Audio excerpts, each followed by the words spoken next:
नमस्कार। आपका अखबार के इस अंक में आपका स्वागत है। मैं हूं प्रदीप सिंह। भारतीय जनता पार्टी ने हरियाणा में मुख्यमंत्री मनोहर लाल खट्टर और डिप्टी चीफ मिनिस्टर और जेजेपी पार्टी के अध्यक्ष दुष्यंत चौटाला दोनों से छुट्टी पा ली। दोनों को हटा दिया गया। पहले गठबंधन तोड़ा गया। जेजेपी से जो गठबंधन था, पहले गठबंधन टूटने की वजह बता दें।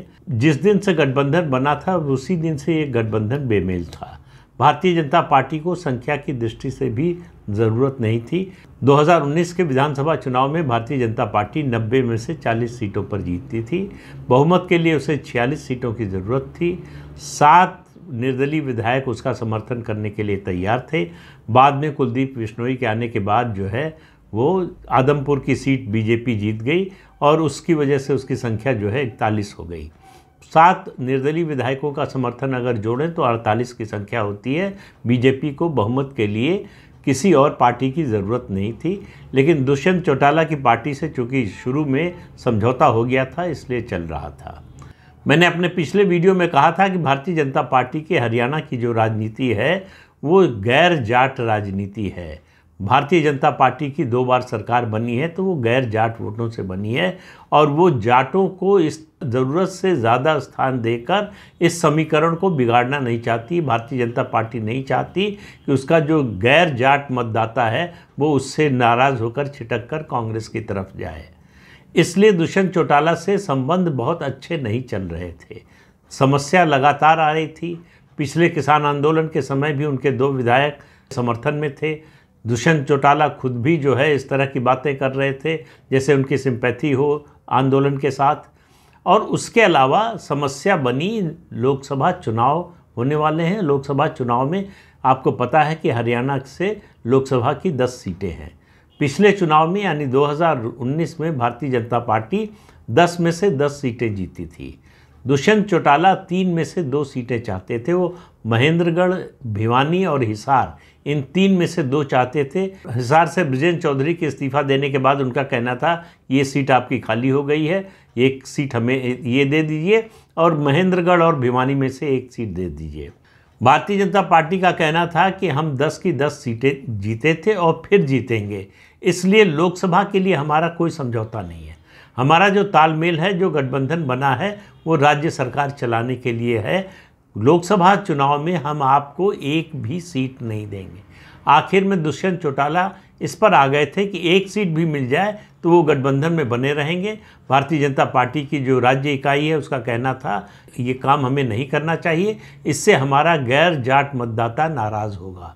इसलिए दुष्यंत चौटाला से लोकसभा चुनाव में किसी तरह का समझौता नहीं होना चाहिए। अगर लोकसभा चुनाव में समझौता किया तो उनकी मांग विधानसभा चुनाव में बहुत ज़्यादा हो जाएगी और उनकी ताकत हम ही बढ़ाएंगे और फिर हमारे लिए ही उनको हैंडल करना मुश्किल हो जाएगा। तो भारतीय जनता पार्टी के शीर्ष नेताओं से यानी पार्टी के राष्ट्रीय अध्यक्ष जेपी नड्डा से और केंद्रीय गृह मंत्री अमित शाह से कल दुष्यंत चौटाला की मुलाकात हुई। लगभग 45 मिनट चली बैठक के बाद उनको स्पष्ट कर दिया गया कि लोकसभा चुनाव में कोई समझौता नहीं होगा और इस गठबंधन को हम अपनी ओर से तोड़ रहे हैं। ये पता नहीं इन्हीं शब्दों में कहा गया या नहीं, लेकिन संकेत उनको दे दिया गया। आज दुष्यंत चौटाला ने अपने विधायकों की बैठक बुलाई। उनके 10 विधायक हैं। 90 सदस्यों की विधानसभा में जेजेपी के 10 विधायक हैं, उनमें से केवल 3 पहुँचे। एक खुद दुष्यंत चौटाला हैं, एक उनकी माँ है विधायक, एक और उनका साथी जो मंत्री था। वो 3 विधायकों के अलावा 7 विधायक बैठक से गैर मौजूद रहे। माना जा रहा है कि वो भारतीय जनता पार्टी के साथ आ गए हैं। तो भारतीय जनता पार्टी ने अपनी नई परंपरा जो है कायम रखी कि जिससे संबंध तोड़ते हैं उसको सत्ता से ही बाहर नहीं करते, उसकी पार्टी भी ले जाते हैं। तो 7 विधायक 10 में से दुष्यंत चौटाला की पार्टी के भारतीय जनता पार्टी के साथ आने वाले हैं। हालांकि अभी औपचारिक रूप से इसकी कोई घोषणा नहीं हुई है। भाजपा विधायक दल की बैठक हुई, उसमें नया मुख्यमंत्री चुन लिया गया। नया मुख्यमंत्री चुना गया है हरियाणा प्रदेश भाजपा के अध्यक्ष नायब सैनी को। पिछड़ा समाज से आते हैं और भारतीय जनता पार्टी का जो गैर जाट मतदाता वर्ग है उसी से आते हैं, इसलिए उस परंपरा को और उस वोट बैंक को साधे रखने की कोशिश भारतीय जनता पार्टी ने की है।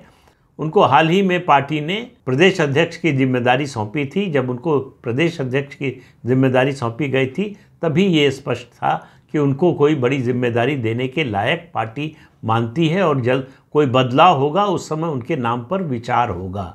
लेकिन इतनी जल्दी उनको मुख्यमंत्री बना दिया जाएगा, मुझे नहीं लगता किसी को भी अंदाज़ा था। प्रधानमंत्री नरेंद्र मोदी और केंद्रीय गृह मंत्री अमित शाह चौंकाने का उनका जो सिलसिला है वो उन्होंने जारी रखा है। हरियाणा में नेतृत्व परिवर्तन की मांग बहुत लंबे समय से हो रही है। फरवरी 2016 में जब जाट आंदोलन हुआ था आरक्षण के लिए, तब से लगातार हो रही है। मैंने पिछले वीडियो में कहा भी था, प्रधानमंत्री के पास ये प्रस्ताव गया था कि हरियाणा में नेतृत्व परिवर्तन होना चाहिए, लेकिन ईमानदारी के एक पैमाने के आधार पर उन्होंने खट्टर को हटाने से मना कर दिया। तो अब सवाल ये है कि मनोहर लाल खट्टर की ईमानदारी इस बार काम क्यों नहीं आई। देखिए, ईमानदारी एक बहुत अच्छा गुण है जिसका प्रधानमंत्री नरेंद्र मोदी बहुत सम्मान करते हैं। जो भी पार्टी में ईमानदार लोग हैं उनको उनका समर्थन रहता है, लेकिन जो प्रदेश चला रहा हो, जिस पर प्रदेश चलाने की जिम्मेदारी हो, सरकार और संगठन दोनों एक तरह से, लोकसभा चुनाव है, उसके बाद अक्टूबर में विधानसभा का चुनाव है, और पार्टी जो है पिछली बार 2014 में भी बहुमत से बहुत ऊपर नहीं थी, 90 में से उसको 47 सीटें मिली थी, और इस बार जो है 2019 में उसको 40 सीटें मिली। तो 7 सीटें पार्टी हार गई थी, उनमें से ज़्यादातर मंत्री लोग हार गए थे। तो मंत्रियों और मतलब जो सरकार में हैं उनके खिलाफ एंटी इनकम्बेंसी बहुत ज़्यादा होती है। तो पूरी सरकार ही बदलने का जो सिलसिला शुरू किया है पिछले कुछ सालों से भारतीय जनता पार्टी ने, उस सिलसिले को हरियाणा में भी कायम रखा। मुख्यमंत्री को हटा दिया गया है, हालांकि चर्चा है कि 2 मुख्यमंत्री हो सकते हैं, पता नहीं होंगे कि नहीं। जब मैं ये वीडियो बना रहा हूँ तब तक सिर्फ विधायक दल की बैठक में एक नाम का प्रस्ताव हुआ। मनोहर लाल खट्टर ने नायब सैनी के नाम का प्रस्ताव किया विधायक दल के नेता के रूप में, और उनको नेता चुन लिया गया सर्वसम्मति से। उसके बाद शाम 5 बजे उनका शपथ ग्रहण समारोह होना है। जब मैं ये वीडियो बना रहा हूँ तब तक शपथ ग्रहण समारोह नहीं हुआ था, तो इसलिए बता नहीं सकता कि उनके साथ और किन मंत्रियों ने शपथ ली। लेकिन सवाल फिर वहीं पर आता है कि आखिर मनोहर लाल खट्टर की ईमानदारी इस बार उनके काम क्यों नहीं आई। प्रधानमंत्री नरेंद्र मोदी केवल ईमानदारी नहीं, ईमानदारी के साथ साथ जो भी जिसको भी बड़ी जिम्मेदारी दी जाती है उससे ये अपेक्षा करते हैं कि वो मल्टीटास्कर होगा और कई काम करेगा उसके साथ साथ। ईमानदारी आपका गुण है, बड़ी अच्छी बात है, लेकिन केवल ईमानदारी के आधार पर, व्यक्तिगत ईमानदारी के आधार पर आप जो है वो चुनाव नहीं जीत सकते। चुनाव जीतने के लिए और बहुत कुछ करना होता है। अगर आप वो करने में सक्षम नहीं हैं, सामाजिक समीकरण साधना, एडमिनिस्ट्रेशन को चुस्त दुरुस्त रखना। खट्टर के खिलाफ जो आरोप थे उनमें एक तो मैंने बताया, जाट आरक्षण के समय जिस तरह से हैंडल किया उसको राज्य सरकार ने, उसके बाद 2 किसान आंदोलन, उनकी जिस तरह की हैंडलिंग हुई, कानून व्यवस्था की जो स्थिति है हरियाणा में उसको लेकर, और सरकार को लेकर जो नाराज़गी, खासतौर से दुष्यंत चौटाला के आने के बाद से सरकार की जो ईमानदारी की छवि थी उसको भी बड़ा धक्का लगा है। तो इन सब मुद्दों को देखते हुए, और बड़े आश्चर्य की बात है कि एक दिन पहले ही प्रधानमंत्री मनोहर लाल खट्टर की बड़ी प्रशंसा कर रहे थे एक सरकारी कार्यक्रम में, और उनको जो है पुराना साथी बता रहे थे। तो उस समय लोगों को लगा था कि अब तो खट्टर का न जाना पक्का है, वो मुख्यमंत्री जो है अगले चुनाव तक बने रहेंगे। लेकिन मालूम नहीं है कि प्रधानमंत्री नरेंद्र मोदी बहुत प्यार से काटते हैं किसी को, तो बहुत प्यार से, कोई नकारात्मकता नहीं होती है, कोई आक्रामकता नहीं होती है। मनोहर लाल खट्टर उनके पुराने साथी हैं, आरएसएस के दिनों के साथी हैं। इसी वजह से पहली बार के विधायक होने के बावजूद उन्हें मुख्यमंत्री बनाया गया था। लेकिन अब भारतीय जनता पार्टी को लगा कि समय आ गया है कि मनोहर लाल खट्टर से छुटकारा पा लिया जाए, उसके साथ साथ जो है दुष्यंत चौटाला से भी। दुष्यंत चौटाला उनके लिए बोझ ज़्यादा थे, एसेट की बजाय लायबिलिटी ज़्यादा थे।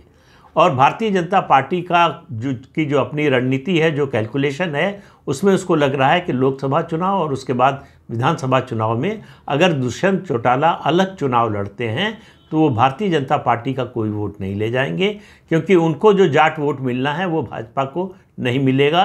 गठबंधन में रहें तो भी, गठबंधन के बाहर रहें तो भी, उनके बाहर जाने से कांग्रेस पार्टी का जो जाट आधार है उसमें सेंध लग सकती है और वो भारतीय जनता पार्टी के लिए फ़ायदेमंद है।